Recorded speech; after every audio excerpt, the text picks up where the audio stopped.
Minasan namaste. Nihongo no UGC no EPG Pathshalaへようこそ。私はかなAnitaと申します。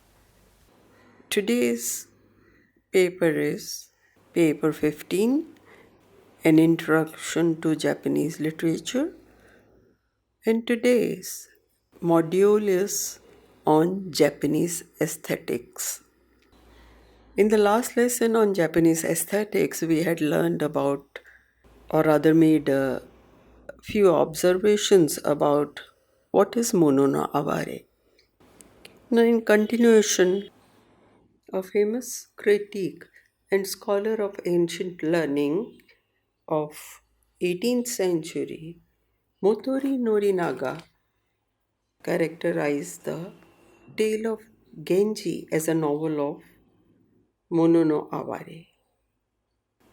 Characterized a phrase which has something sad about it, and it is translated as the sadness of things.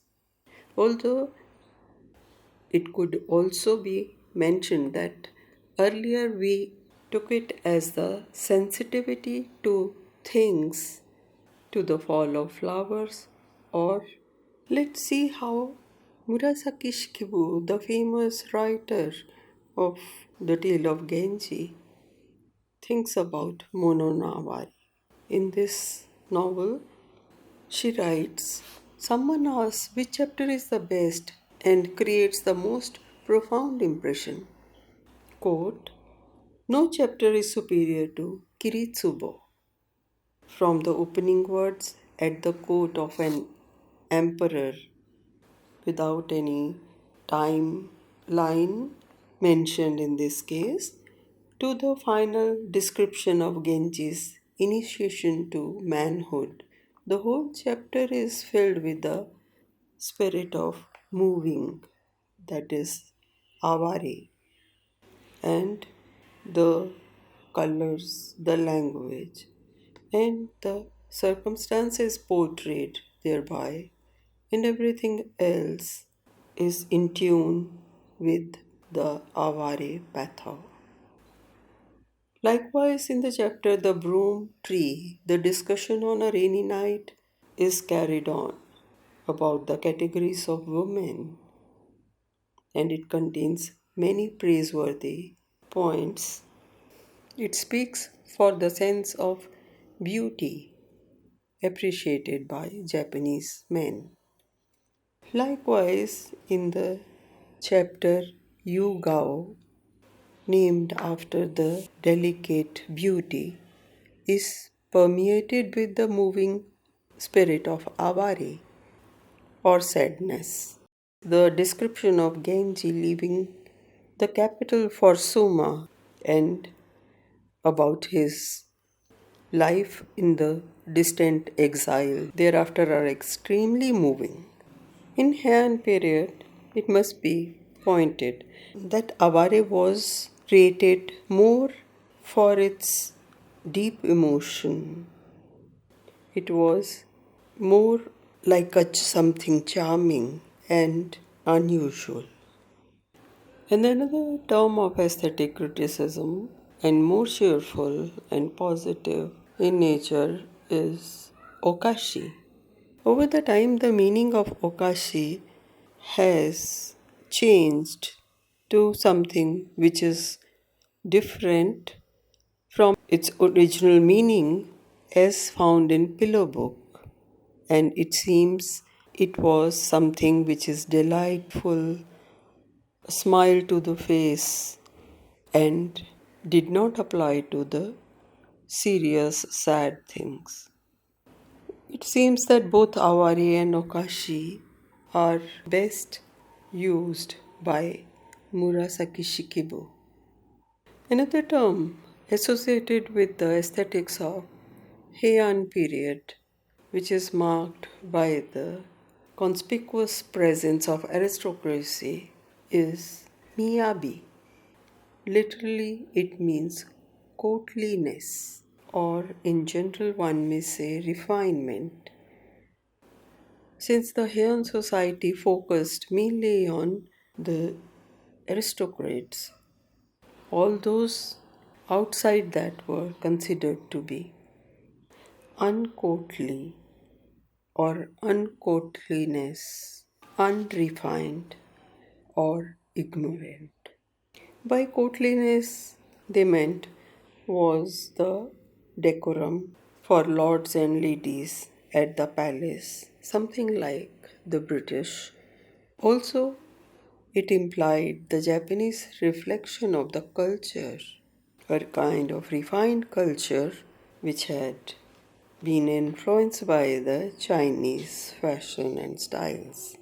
One can imagine Miyabi was the most inclusive term for describing the aesthetic of Heian period, something which was severed by the aristocrats of the times, and they had been educated to be sensitive to these, like the plum blossoms or delicate robes or the mannerism.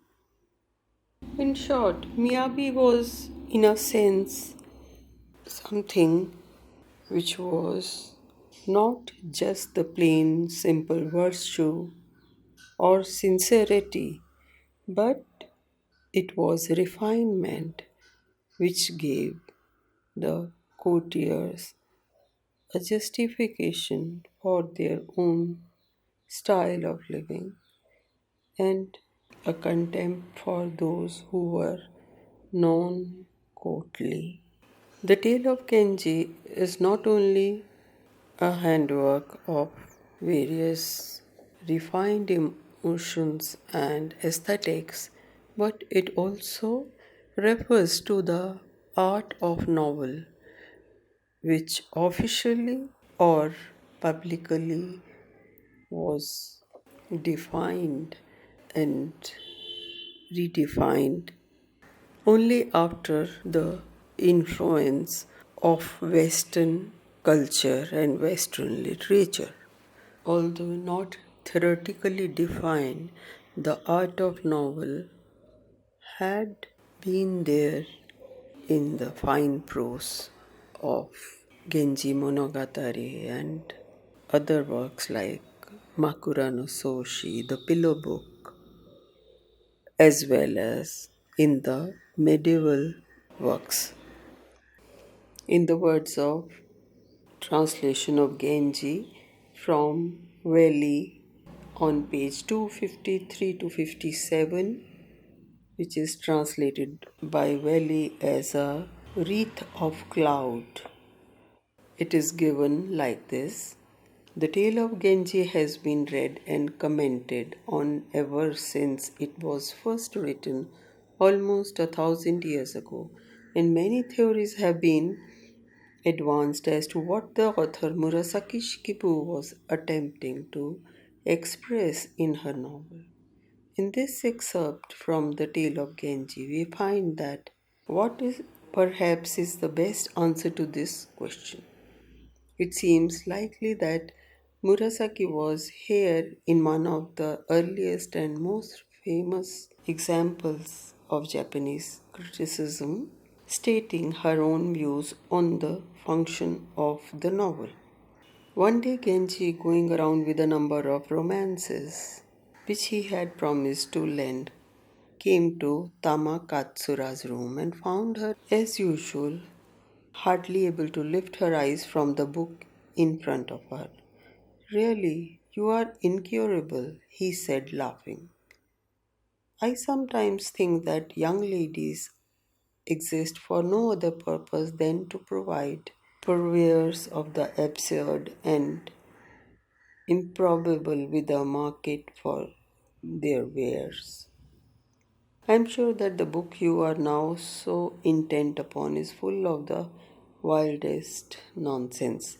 Yet, knowing this all the time, you are completely captivated by its extravagances and follow them with the utmost excitement. Why, here you are on this hot day, so hard at work that though I am sure you have not the least idea of it. Your hair is in the most extraordinary tangle. But there, I know quite well that these old tales are indispensable during such weather as this. How else would you all manage to get through the day? Now, for a confession, I too have lately been studying these books and have, I must tell you, been amazed by the delight which they have given to me.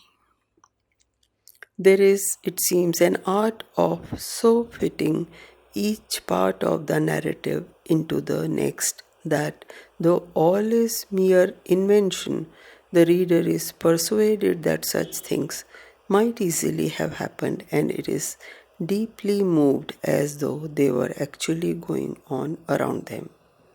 We may know with one part of our minds that every incident has been invented for the express purpose of impressing us.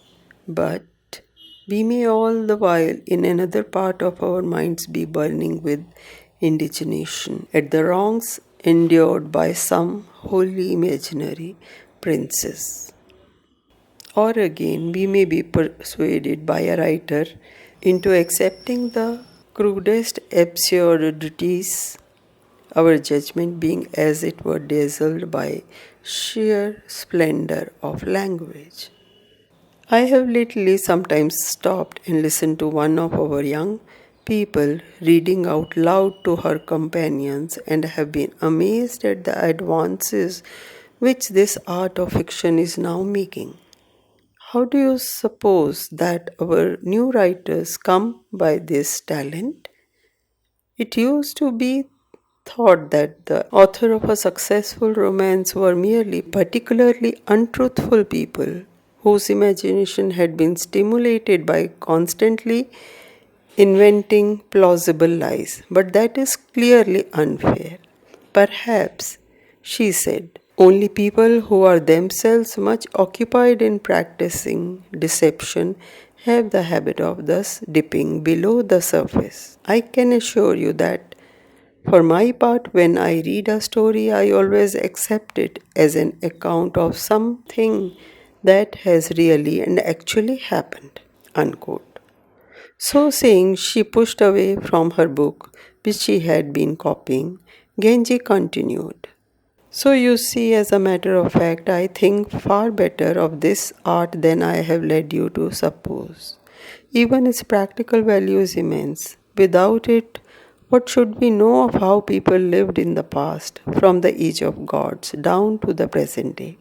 For history books such as the Chronicles of Japan, those show us only one small corner of life, whereas these diaries and romances which I see piled around you contain, I'm sure, the most minute information about all sorts of people and their private affairs.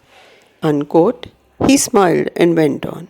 Quote, but I have a theory of my own about what this art of the novel is and how it came into being. To begin with, it doesn't simply consist in the author's telling a story about the adventure of some other person. On the contrary, it happens because the storyteller's own experience of men and things, whether for good or ill, not only what he has passed through himself, but even events which he has only witnessed or been told of, has moved him to an emotion so passionate that he can no longer keep it shut up in his heart. Again and again, something in his own life or in that around him will seem to the writer so important that he cannot bear to let it pass into oblivion. There must never come a time, he feels, when men do not know about it. That is my view of how this art arose. Quote, clearly, then, it is no part of the storyteller's craft to describe only what is good or beautiful. Sometimes, of course, virtue will be his theme and he may then make such play with it, but he is just as likely to have been struck by numerous examples of vice and folly in the world around him, and about them he has exactly the same feeling as about the preeminently good deeds which he encounters. They are more important and must all be garnered in. Thus, anything whatsoever may become the subject of a novel, provided only that it happens in the mundane life and not in some fairy tale beyond our human ken. Unquote. Quote, the outward forms of this art will not, of course, be everything the same. At the court of China and in other foreign lands, both the genius of the writers and their actual methods of composition are necessarily very different from ours. And even here in Japan, the art of storytelling has, in course of time, undergone great changes. There will, too, always be a distinction between the lighter and the more serious forms of fiction. Well, I have said enough to show that when at the beginning of our conversation I spoke of romances as though they were mere frivolous fabrications, I was only teasing you. Some people have taken exception on moral grounds to an art in which the perfect and imperfect are set side by side. But even in the discourses which Buddha in his bounty allowed to be recorded contain passages that he learned and called upaya or adapted truth, a fact that has led some superficial person to doubt whether a doctrine so inconsistent with itself could possibly command our credence. Even in the scriptures of the greater vehicle, there are, I confess, many such instances. We may indeed go so far as to say that there is an actual mixture of truth and error. But the purpose of these holy writings, namely the compassing of our salvation, remains always the same. So too I think may it be said that the art of fiction must not lose our allegiance, because in the pursuit of the main purpose to which I have alluded above, it sets virtue by the side of vice, or mingles wisdom with folly. Viewed in this light, the novel is seen to be not, as is usually supposed, a mixture of useful truth with idle invention, but something which at every stage and in every part has a definite and serious purpose. Mutori Narinaga also wrote a famous work called Tamano Ogushi, Jeweled Comb, which is a study of Lady Murasaki's tale of Genji. In Tamano Ogushi, he gives a realistic appreciation of the emotional life of Genji and appraise it as one of the greatest expression of the Japanese spirit. Furthermore, while he comments on the what is good and what is evil in the novel, he is referring to the relative truth.